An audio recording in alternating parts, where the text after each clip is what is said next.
memoria colectiva, memoria viva hacemos, y para eso ya lo tenemos a César Martins, ex estudiante de lo que fue la escuela 18, Domingo Faustino Sarmiento, que luego aquí en la ciudad de Federación, en el nuevo emplazamiento, se llamó Escuela Normal o pasó a tener ese nuevo formato pedagógico. Estamos con César porque allí en sus años, cuando él era un jovencito de nuestra localidad, le tocó hacer un censo, tuvo que trabajar por esto que era el plebiscito. Nosotros le queremos preguntar a él cómo era comunicar esto de un plebiscito, de un censo, para qué iba a servir, para qué era, qué significaba todo esto, y queremos saber cómo lo recepcionaba la gente a ese joven César Martins. César, te escuchamos, contanos la historia.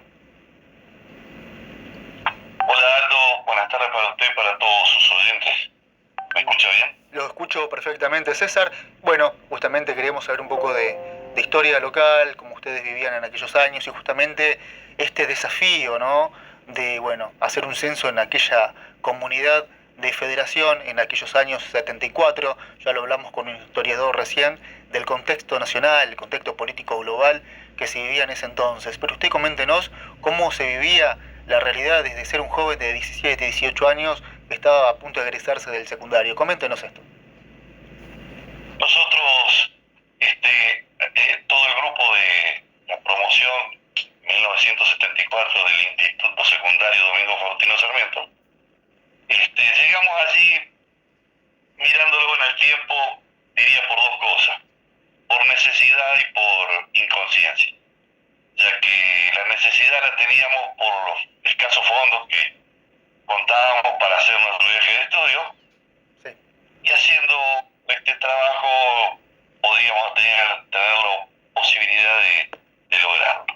Y la inconsciencia propia de la edad, y de no pensar en dónde nos íbamos, con qué nos íbamos a enfrentar.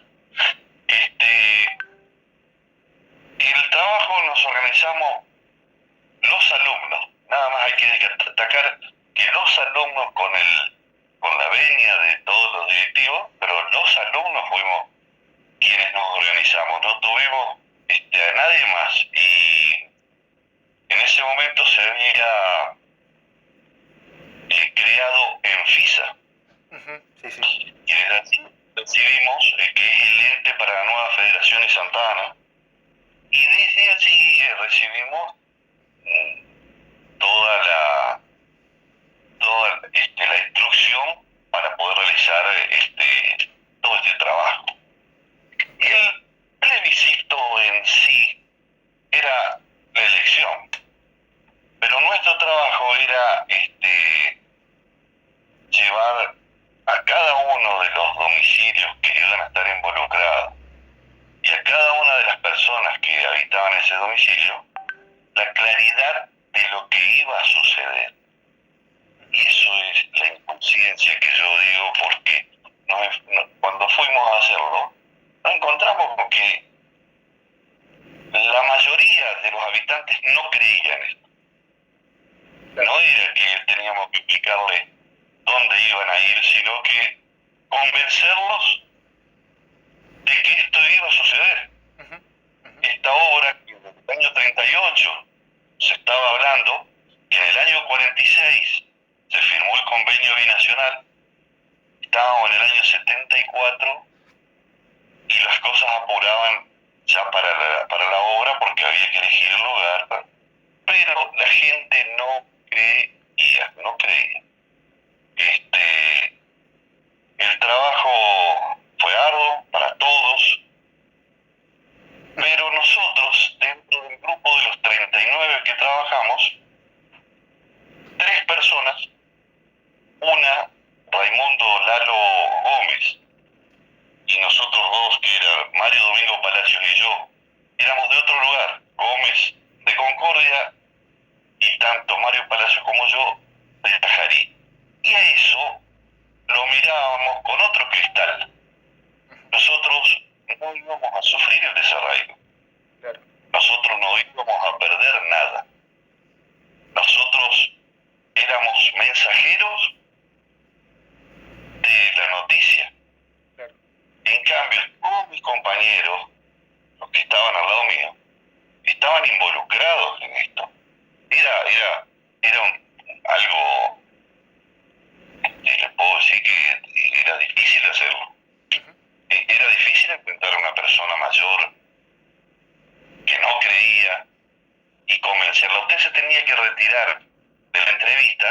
con la certeza de que esa persona entendió lo que iba a pasar. ¿Me entiende, Aldo? Lo entiendo perfectamente y entiendo también que habrá sido un golpe para esa persona dejar el lugar donde vivió, transitó su vida, donde echó raíces, donde formó familia, donde soñó, donde proyectó todos sus años, los años vividos en un lugar, y que de repente, de un plumazo, desaparezca su mundo, su vida, su arraigamiento también. Lo escucho, lo sigo escuchando muy atentamente. Y sí, eso fue lo que por eso yo voy a la palabra inconsciencia. Nosotros no pensamos en que nos íbamos a enfrentar a eso. Nos íbamos a enfrentar a una historia. Yo me estaba enfrentando a una historia familiar de que esa persona había recibido, quizás por herencia, lo que tenía, que estaba en el lugar donde habían vivido sus padres, sus abuelos. Yo le estaba borrando en una entrevista de 15 minutos, le estaba borrando la historia. Y tenía que quedar claro que se la iba a borrar. Esto no era mentira. Esto no era un cuentito. Y de los cuales ya estaban acostumbrados a que iba a ser la obra, que no se iba a hacer, que iba a hacer, que no se iba a hacer. Bueno, ahora sí iba a ser. Y entonces, bueno, y lo hicimos. El trabajo, ya le digo, empezó fácil porque cada uno tenía su parentela, todos sus familiares que iban eligiendo para ir transmitiéndole y ya dando por hecho esos domicilios. Claro. Y después nos íbamos enfrentando a gente que ya no se conocía. Ya le digo, lo peor fue los mayores. Lo peor fue los mayores. Claro, lo más por ahí, si se quiere, entre comillas, lo más traumático. Y en medio de una entrevista se te larga a llorar.